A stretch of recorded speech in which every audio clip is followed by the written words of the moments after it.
Hey, how are we doing? Nick from Beer-Gineers here. And next up for review, we have got a can of Beavertown's Lupuloid IPA, coming in at 6.7%.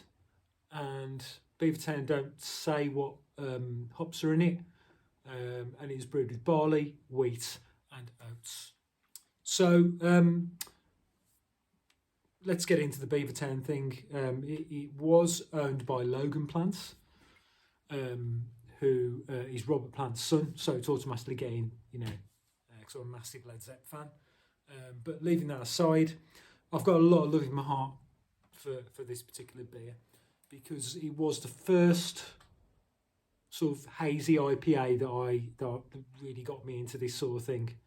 Yeah, I only discovered it these sort of style of beers in supermarkets about 10 years ago, something like that. And it was this one, even more so than Punk IPA when it was decent.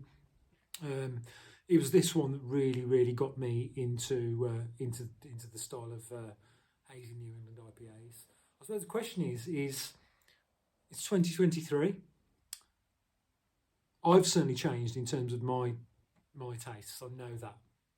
In terms of my sort of tolerance to hops, my sort of demand, my need for hops has increased. So the question is what about the beer? It's still the same ABV, still 6.7%. Have the new owners, I think it's Heineken, is it? Have they, now they've got the claws into it, dumbed it down? We shall see. So we did a blind taste test challenge probably around 2 years ago, I think it was. And it fared pretty well. Yeah, it didn't quite beat I think we had one from Cloudwater, one from Polly's. Didn't quite beat them, but I think they might have been doubles as well. So let's see how. I really hope that this is decent for a number of reasons. I'm getting a little bit of aroma off the opening of the can.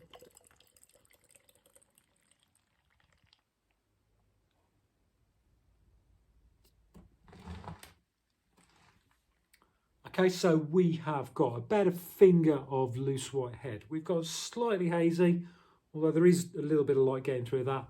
Slightly hazy beer, pale amber colour, carbonation rolling up the glass.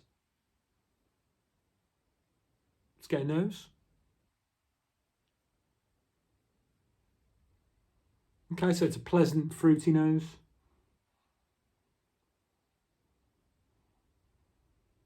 I'm getting grapefruit. I'm going to drink the citra in this. Maybe a bit of tropical, maybe a bit of Nelson Sauvin, who knows. It's not massively pungent, but, nice enough. It's not overpowering, but it smells pleasant. Let's dive in. Chin chin.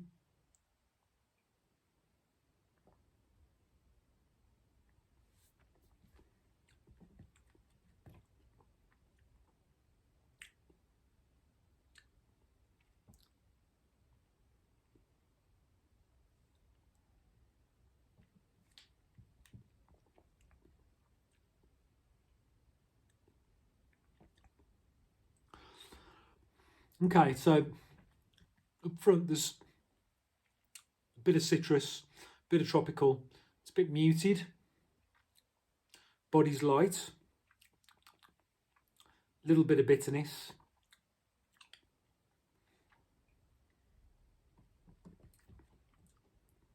There might be a smidgen of West Coast hops in here, I think.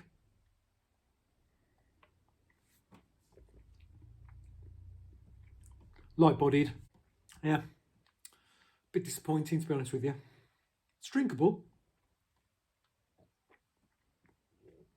It's all right. There's nothing jumping out to me though. There's nothing I can really give you in terms of, oh, there's this, there's that.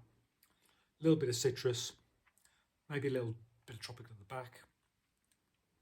A little bit of bitterness, and then so it's not as bad as the What was that one I had the other day? Gamma Ray, was it? It's not as bad as that. That was complete shit show. But when I had this back in the day, it was like, it was just like, oh, what is this? It's just so tropical and citrus and everything going on. Not getting that. Whether that is due to me and my changing tastes, which is it's not just a possibility. I know it's a fact.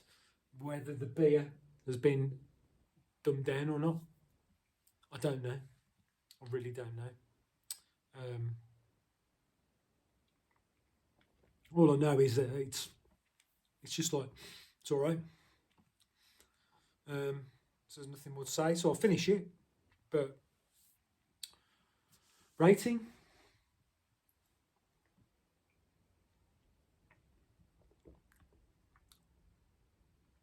So I personally am not going to be rushing out to get this again.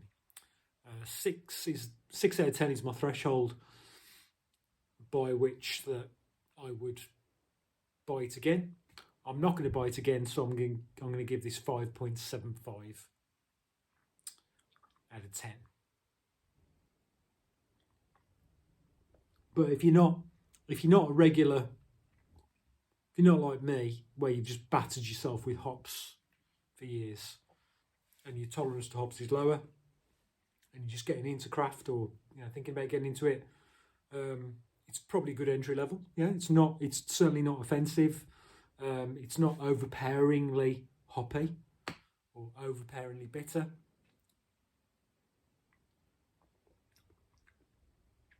Actually drinks like a premium lager, like a hoppy premium lager.